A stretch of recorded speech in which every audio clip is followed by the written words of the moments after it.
नमस्कार, मी स्वरा. आज तुम्हाला लसूण आणि सुक्या खोबऱ्याची चटणी बनवून दाखवते.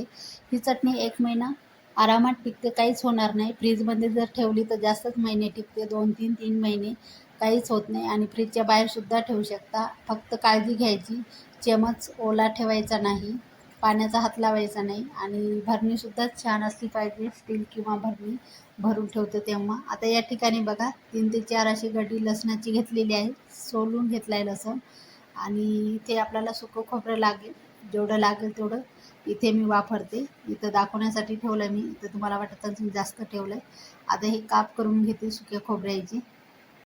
जर घरामध्ये खिस असेल आपल्या सुक्या खोबऱ्याचा ते पण वापरू शकता.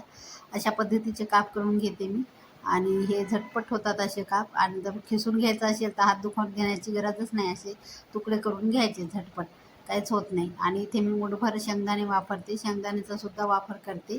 आता हे आपल्याला भाजून घ्यायचं. 1 चमचा जिरं लागेल, जिरं खूप महत्त्वाचं आहे यामध्ये. आता मी भाजायला घेते.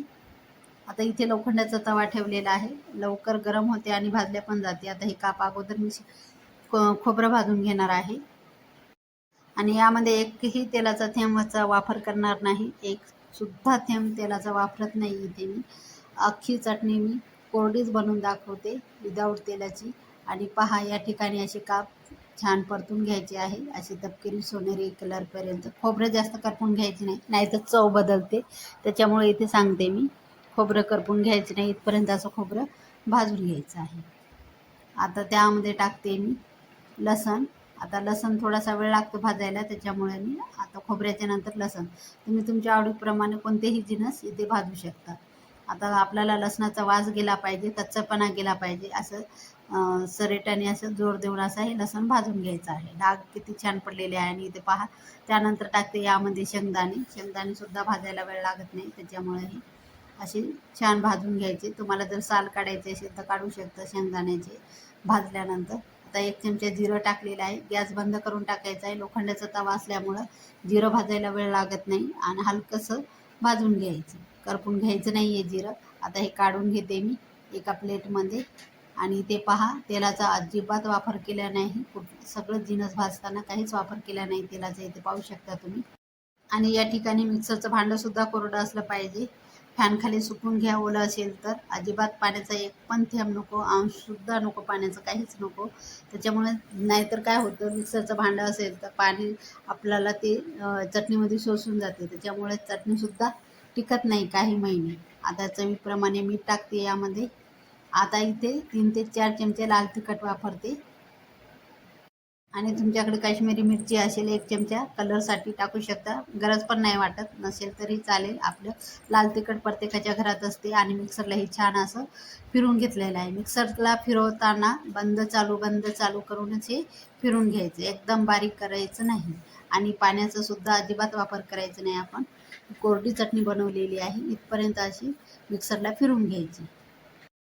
थोडंसं जाडसर असलं पाहिजे, शेंगदाण्याचं कूट कसं असतं तशा पद्धतीची इथे चटणी करून घ्यायची. आणि बघा किती छान झालेली आहे.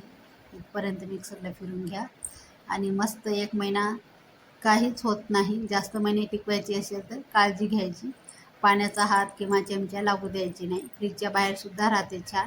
आता हे काढून घेते आणि चटणी पूर्ण थंड करूनच आपल्याला भरणीमध्ये भरून घ्यायची. भरणीसुद्धा चांगली कोरडी, थोडीसं उन्हाला किंवा फॅनखाली सुकून घ्यायची, नाहीतर मग काय होतं, बुरशी वगैरे लागते. पाण्याचं काहीच असलं नाही पाहिजे त्यामध्ये. आणि ते पहा, थंड झाल्यानंतरच मी भरून ठेवणार आहे.